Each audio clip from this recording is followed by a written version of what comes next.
নমস্কার। আরপিবি শিক্ষা জগৎ ইউটিউব চ্যানেলে সকলকে স্বাগত। আজকে একটি নতুন বিষয় নিয়ে আসা হয়েছে। সেই বিষয়টি হচ্ছে মন নিয়ন্ত্রণের কৌশল। এই মন নিয়ন্ত্রণের কৌশল এই বিষয়ে যাওয়ার আগে আমরা একটু গুরু বন্দনা করব।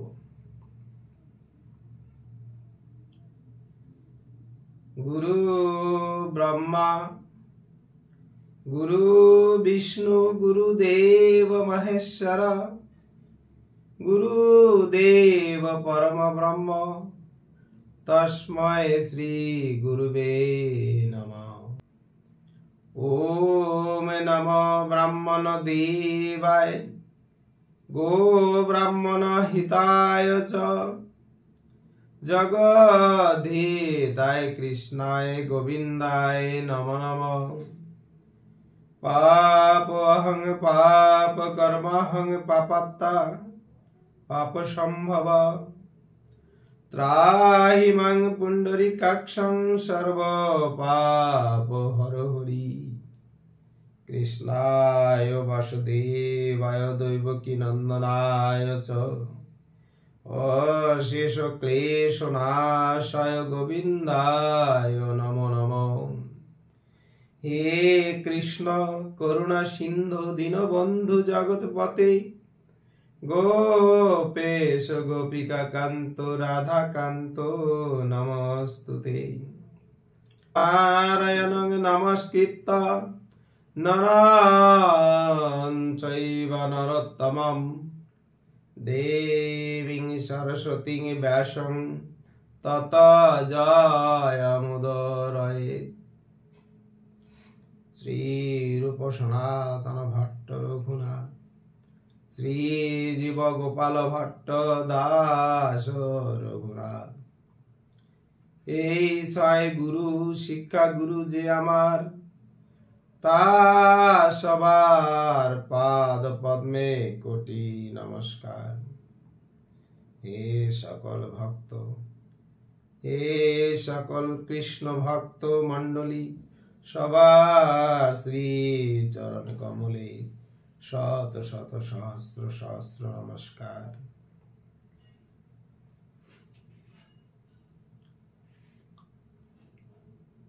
সকলকে নমস্কার। আজকে আমাদের এই মানব জীবনে আমাদের মন বড় চঞ্চল। এই মনকে শান্ত করা বড়ই কঠিন। এই মনের বিষয়ে যাওয়ার আগে প্রথমে আমাদের জানা দরকার যে আমাদের এই মানব দেহ, এই মানব দেহে কি কি জিনিস ভগবানের শক্তি রাজি বা ভগবানের শক্তি সমূহ কি কি দিয়ে আমাদের এই দেহ গঠিত হয়েছে তা আমাদের একটু জানা দরকার। তো আমাদের দুটি বিষয় আমরা উপনিষদ থেকে জানতে পারি যে একটি রয়েছে অপরাশক্তি, যাকে বলা হয়েছে নিকৃষ্টা বা জরাশক্তি। আরেকটি রয়েছে পরাশক্তি। পরাশক্তি হচ্ছে উৎকৃষ্টা বা চিন্ময় শক্তি। তো এই দুই ধরনের শক্তি দিয়ে আমাদের এই মানব দেহ বা সকল জীব জগৎ তৈরি হয়েছে। তো এই দুই ধরনের শক্তির মধ্যে পরাশক্তির মধ্যে বা অপরাশক্তির মধ্যে যে বিষয়গুলো রয়েছে, যে যে জিনিসগুলো রয়েছে, সেগুলো আমাদের একটু জানলে আমাদের দেহ সম্বন্ধে আমরা জানতে পারব। তো এখানে অপরাশক্তির মধ্যে অপরাশক্তি বলতে জরাশক্তিকে বোঝানো হয়েছে। জরাশক্তিকে আবার দুই ভাগে ভাগ করা হয়েছে। একটি হলো স্থূল উপাদান আর একটি হচ্ছে সূক্ষ্ম উপাদান। এই স্থূল উপাদানের মধ্যে রয়েছে যেমন ভূমি, জল, অগ্নি, বায়ু, আকাশ, অর্থাৎ ক্ষিতি, অপ, তেজ, মরুদ, বম ইত্যাদি। 5টি যে উপাদান রয়েছে সেগুলোকে বলা হয়েছে স্থূল উপাদান। আর তাছাড়া সূক্ষ্ম উপাদান হলো যেমন মন, বুদ্ধি, মিথ্যা বা অহংকার। এই 3টি হচ্ছে সূক্ষ্ম উপাদান। তাহলে এগুলো রয়েছে অপরাশক্তি বা জরাশক্তির অন্তর্গত। এই জিনিস দিয়ে আমাদের দেহ কি হচ্ছে, গঠিত হচ্ছে। আর পরাশক্তির মধ্যে রয়েছে বা চিন্ময় শক্তির মধ্যে রয়েছে কি কি জিনিস? যেমন রয়েছে চিন্ময় দেহ অর্থাৎ আত্মা। চিন্ময় দেহ বলতে আত্মা। এখানে কি কি জিনিস রয়েছে? সৎ, চিৎ, আনন্দ। সৎ, চিৎ, আনন্দ, এই 3টি বিষয় এই চিন্ময় দেহ বা আত্মার মধ্যে রয়েছে। এছাড়াও আমাদের এই মানব দেহকে পরিচালনা করার জন্য মনের যান্ত্রিক শক্তি বা যান্ত্রিক ব্যবস্থার জন্য রয়েছে কি কি জিনিস রয়েছে? যেমন রয়েছে বুদ্ধি, তৎসঙ্গে রয়েছে মন, আর হচ্ছে ইন্দ্রিয়াদি অর্থাৎ ইন্দ্রিয় সমূহ। ইন্দ্রিয় সমূহ বলতে জ্ঞানেন্দ্রিয় বা কর্মেন্দ্রিয়, এই 10টি ইন্দ্রিয়, আর হচ্ছে মন আর বুদ্ধি। এই সকল আমাদের দেহকে পরিচালনা করার জন্য এগুলো আমাদের কি করে? যন্ত্রের মতো কাজ করে। তাহলে এই উপাদানগুলো দিয়েই আমাদের কিন্তু এই মানব দেহ তৈরি হয়েছে। তো এই মানব দেহের এই জরাশক্তি আর হচ্ছে পরাশক্তি, তার মধ্যে জরাশক্তি হচ্ছে আমাদের কিন্তু জড় বস্তু বা জড়ের অন্তর্গত অচেতন বস্তু।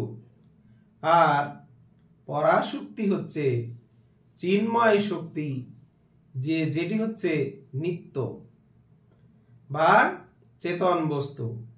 অর্থাৎ এই চিন্ময় শক্তি অর্থাৎ আত্মারূপী যে শক্তি, সেটাই কিন্তু এই জরা শক্তি দিয়ে যে মানব দেহ তৈরি তাকে চেতন করে রাখে। তাহলে আমাদের যে মানব দেহের মধ্যে যে উপাদানগুলো রয়েছে, যে ইন্দ্রিয়াদি রয়েছে, সেগুলো সম্বন্ধে কিন্তু এখানে তুলে ধরা হলো। এবার আমাদের যে এই মন, বুদ্ধি, মিথ্যা, অহংকার,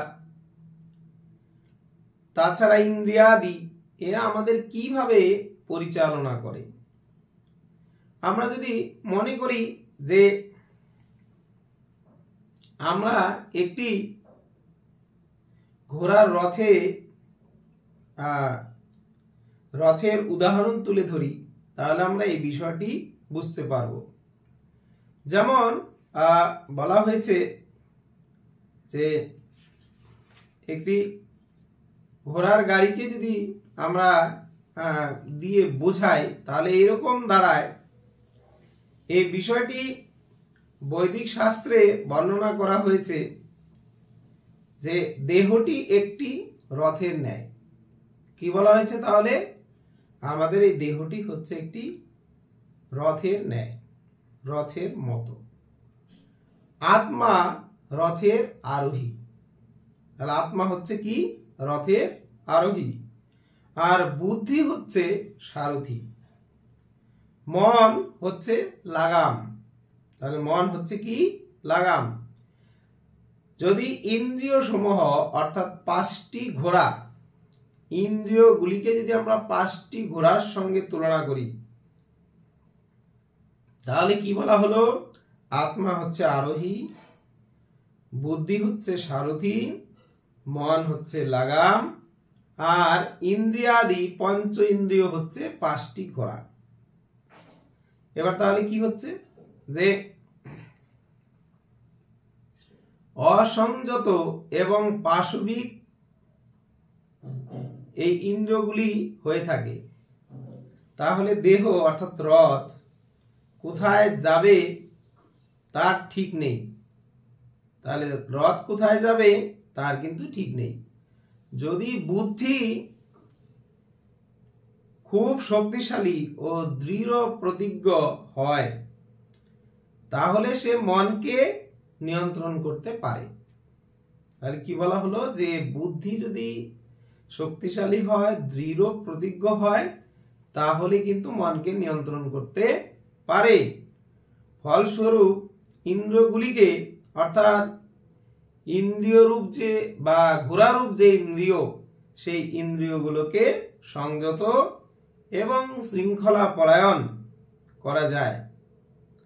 তাই এই দেহ আত্মার এই ব্যবস্থাপনার যথার্থ উদ্দেশ্য পূরণ করতে হলে যদি ইন্দ্রিয় সমূহ সংযত হয়, তাহলে বুদ্ধি দ্বারা নিয়ন্ত্রিত হলে মন, তবেই এই চঞ্চল মন সংযত থাকবে এবং ইন্দ্রিয়ের যে জড় বস্তুর প্রতি, অনিত্য বস্তুর প্রতি যে আকৃষ্ট আকর্ষণ, সেগুলো ধীরে ধীরে ধীরে ধীরে ধীরে ধীরে কি হবে?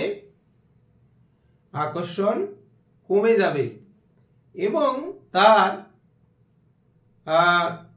মধ্যে একটি সংযত শৃঙ্খলা পরায়ণ সে মানুষ হয়ে উঠবে এবং তার সমস্ত ইন্দ্রিয়াদিকে, মনকে, সকলকে যদি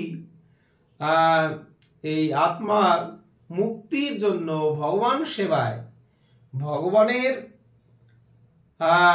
প্রতি সমর্পণ করে, তাহলে কিন্তু এই মন নিয়ন্ত্রিত হবে এবং আমাদের এই মানব জীবনের সার্থকতা তখন আসবে। আরেক জায়গায় বলা হয়েছে যে মনকে আমরা কিভাবে নিয়ন্ত্রণ করব? মন তো বড়ই চঞ্চল। তাহলে আমাদের কি করতে হবে? বলা হয়েছে কুর্মের মতো অর্থাৎ কচ্ছপের মতো যখন বাইরের বিপদ আসবে, তখন নিজেকে কি করতে হবে? তার খোলসের মধ্যে যেমন তার দেহকে ভেতরে প্রবেশ করায়, নিজেকে রক্ষা করে, ঠিক তেমনি ভাবে আমাদের ইন্দ্রিয়দের যদি আমরা সংযত রাখি, তাহলে আমাদেরকেও বাইরের বিপদ থেকে আমরা কিন্তু মুক্তি লাভ করতে পারবো। তো সেই জন্য আমাদের বুদ্ধির দ্বারা মনকে পরিচালিত করলে, নিয়ন্ত্রণ করলে এবং ইন্দ্রিয়গুলো তারা সংযত হয়ে যাবে এবং আমরা কিন্তু ভগবত সেবায় আমাদের এই মানব দেহ আমরা কিন্তু কাজে লাগাতে পারবো। তাই সকল শ্রোতা যারা ইউটিউব চ্যানেল ফলো করেন তাদের বলবো যে আপনারা এই নিত্য বস্তুর কথা ভেবে এবং অনিত্য বস্তু অর্থাৎ জড় জগৎ সম্বন্ধে যদি আমরা কম ভাবি এবং নিজেদের ইন্দ্রিয়কে সংযত করি, ভগবত সেবায় আমরা নিয়োজিত করি, তাহলে আমাদের এই মানব জীবনের মুক্তি হবে। রবীন্দ্রনাথ ঠাকুর বলেছেন যে মানব জীবনের সার্থকতা কখন হবে? তো রবীন্দ্রনাথ ঠাকুর বলেছেন, এমন মানব জীবন গড়িতে হইবে, মরণে হাসিব আমি, কাঁদিবে সকলে। অর্থাৎ নিজেকে এমন একজন মানুষ, কর্মশীল মানুষ, দেশ সেবক এবং জীব জগৎকে সেবার উপযোগী করে তুলব, যে যেদিন আমার মৃত্যু দিন ঘনিয়ে আসবে, সেদিন আমি হাসতে হাসতে মারা যাব। আমার জন্য পারিপার্শ্বিক সকলে অঝরে কান্না করবে। এইরকম যদি মানব জীবন আমরা তৈরি করতে পারি, তাহলে আমাদের এই মানব জীবন সার্থক হবে। তো তাই আমাদের কিন্তু এইভাবে যেভাবে এখানে তুলে ধরা হলো, সেইভাবে মনকে যদি সংযত করি, মানব জীবনের সার্থকতা যদি আমরা পরিপূর্ণ করতে চাই, তাহলে আমাদের সবাইকে কর্মশীল এই দুর্লভ মানব জীবনকে মানুষের জীবের কল্যাণের জন্য যদি আমরা